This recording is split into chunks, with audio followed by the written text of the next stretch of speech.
Alors, le mouvement des Gilets jaunes, il est très intéressant parce qu'en effet, c'est une poussée d'une partie des classes dominées, dont le prolétariat, c'est-à-dire des gens qui vivent de leur force de travail, mais pas uniquement. Il y avait au départ des petits patrons bon, qui s'est mis en mouvement, hein, et qui a essayé d'exprimer des revendications, etc. Mais on a vu aussi toutes les limites du mouvement des Gilets jaunes. Et ça, c'est très intéressant. Je pense qu'il faut un petit peu s'installer là-dessus. Les références qui sont avancées par le mouvement des Gilets jaunes, qui ont été avancées par le mouvement des Gilets jaunes, justement, ce n'est pas le mouvement ouvrier. Ce n'est pas le mouvement ouvrier, c'est la Révolution française. C'est un peu mai 68, hein, il ne faut pas se mentir, mais enfin de façon extrêmement abstraite. Et ça, c'est révélateur de quoi ? C'est révélateur du fait que le mouvement ouvrier, tel par exemple qu'il existait à l'époque de Trotsky, n'existe plus du tout à notre époque. C'était l'ère des masses, hein, une époque où il y avait 4 millions de travailleurs organisés dans le Parti communiste allemand. Il y avait des millions de travailleurs qui étaient organisés en France, alors sous des formes qui étaient falsifiées, hein, notamment bien sûr les staliniens. Mais il y avait une vraie culture ouvrière qui était là. C'est-à-dire qu'il y avait la praxis prolétarienne qu'il fallait contrôler pour la bourgeoisie et ses relais, et pour mieux la domestiquer.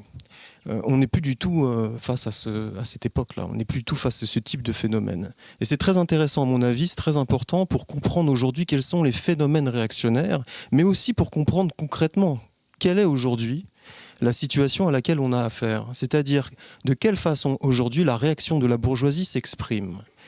C'est à la fois une force et une faiblesse, je m'explique. Là, on a un retour de l'injonction par l'État sur des bases qui sont classiques. C'est-à-dire qu'on a du patriotisme, on a la République est mise en avant, on a une union sacrée. C'est assez... alors ça a ses effets, hein, mais enfin, c'est des effets qui sont quand même limités. Ça rentre quand même en contradiction, ça rentre en concurrence avec le mode de vie du prolétariat, au sens général du terme. Or, ce mode de vie est globalement, 1, dépolitisé, 2, complètement inscrit dans la séparation qui est imprimée par le capitalisme tel qu'on le connaît depuis les années 60, qui est un capitalisme dans nos pays à dominance des services. Un capitalisme qui est structurellement un capitalisme qui n'est plus du tout basé sur l'ouvrier d'industrie. Et c'est très important au niveau de la conscience de classe, cela. Parce qu'on n'est plus face à des masses qui sont susceptibles, du jour au lendemain, d'être mobilisées, soit sous des formes révolutionnaires, soit sous des formes dites fascistes. Et c'est aussi cela qui détermine les formes réactionnaires auxquelles on a affaire. Je pense que c'est très important, à mon avis, de voir ça. Parce que ça a ses limites, le discours étatique, uniformisé, qu'on rencontre aujourd'hui. Je rappelle quand même que ça fait des années et des années, pour ne pas dire des décennies, que le principal parti de la classe ouvrière, au sens le plus large du terme, du prolétariat, ce sont les abstentionnistes. Pourquoi le Front National, devenu Rassemblement National, n'a pas connu un tel succès et pourquoi, en réalité, l'ensemble du jeu électoral ne fonctionne plus chez le prolétariat? C'est important, ça, c'est intéressant. Parce que les modes de vie font que se penser en tant que classe ouvrière, se penser en tant que collectif social, enfin, moi, je vois pas ça du tout, ni dans mon entourage, ni dans ce que le réel nous montre. Et c'est très intéressant d'observer que les insurrections qui ont eu lieu sont certes porteuses d'une colère très puissante sur tous les continents, qui va jusqu'à affronter les forces étatiques, mais qui ne remet pas en question le rapport social capitaliste. Et là, il y a un travail à faire. Et je pense que ce sont dans ces conditions-là que ce qui reste, entre guillemets, des révolutionnaires doivent intervenir. On a affaire à des partis politiques qui sont des partis de gouvernement qui appliquent l'ultra-réaction. C'est-à-dire qui détruisent, qui mettent complètement à bas, méticuleusement, ce qui constitue les droits ouvriers, ce qui constitue le salaire, pour en réalité l'abaisser en dessous du taux de reproduction de ce qu'on appelle l'ouvrier global. C'est pour ça d'ailleurs qu'il y a eu aussi un développement exponentiel, fulgurant et massif du crédit. En cela aussi, c'est une donne fondamentale pour comprendre la crise d'accumulation du capital. C'est une vision globale en réalité, tout est lié. Et pour ça que parler du fascisme dans ces circonstances, moi je suis plutôt circonspect à ce niveau-là. Pour ne pas dire en réalité, je suis plutôt même critique. Parce que d'ores et déjà, l'appareil d'État ne fait plus descendre les masses dans la rue pour assumer, pour appuyer des politiques de guerre ouvertes contre le prolétariat. Et ne diffuse plus la mystification qui était caractéristique du fascisme. Le fascisme, c'était un mythe aussi, c'est-à-dire que c'était une substitution par rapport aux références, par rapport à la culture du prolétariat, par en fait une vision millénariste, une vision de concorde entre les classes, mais qui devait dépasser justement la contradiction de classe. Aujourd'hui, cela, ça peut exister en effet, par le biais de la réhabilitation du républicanisme, de la xénophobie, etc. Mais ça trouve rapidement ses limites parce que concrètement, ça ne se traduit pas en organisation des masses pour appuyer le pouvoir réactionnaire. Et ça se base dans ce qu'on appelle la séparation achevée. C'est-à-dire qu'en réalité, le capitalisme a développé son emprise sur la société. Il y a une colonisation marchande qui s'est effectuée depuis les années 30. On est face à une domination réelle du capital, c'est-à-dire en fait un capitalisme qui recompose en permanence ses conditions de production et de reproduction. C'est pas du tout la même chose qu'un capitalisme qui est circonscrit à certaines sphères de la vie sociale et qui tend à se développer. Là, l'ensemble de la vie sociale, aujourd'hui, est sous colonisation marchande. Et ça travaille beaucoup la conscience de classe, cela.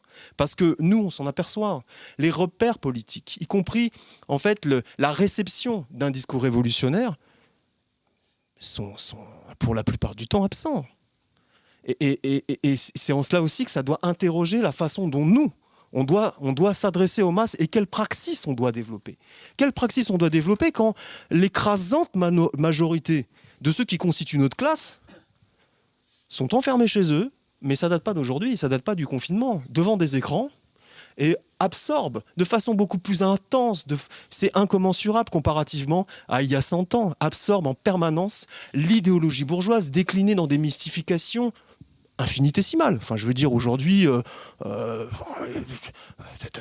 c'est l'individu consommateur aussi, même s'il n'a pas ses capacités de consommation à la clé. C'est toute cette culture marchande qui s'est substituée à la culture de classe. Or, ça, c'est le facteur subjectif.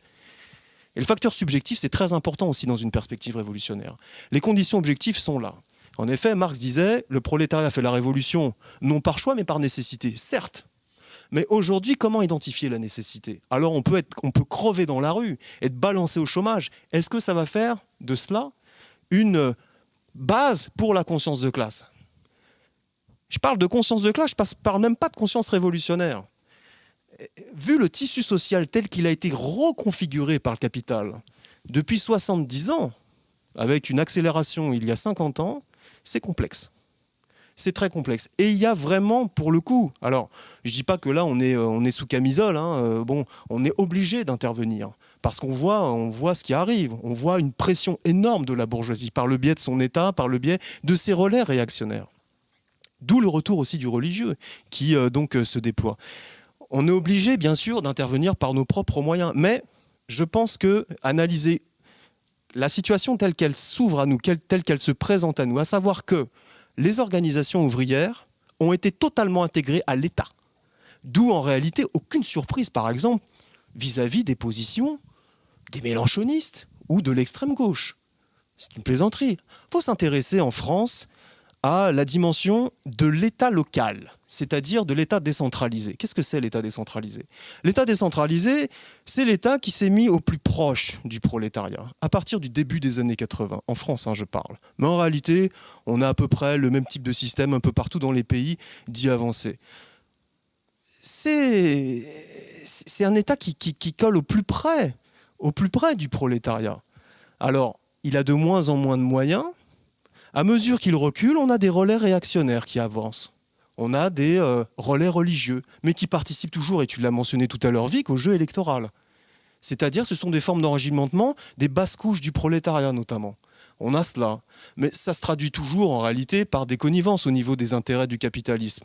Tu l'as rappelé tout à l'heure, les représentants, en réalité patronaux, arrivent à acheter la paix sociale, à acheter des électorats, ça et là, dans les zones où en fait il y a une tension sociale qui est créée. Ils sont aussi face à ces formes réactionnaires, c'est très important, qu'il faut, à mon avis, ne pas s'interdire de déployer la critique. Pourquoi? Parce que la question, c'est la question de la conscience de classe.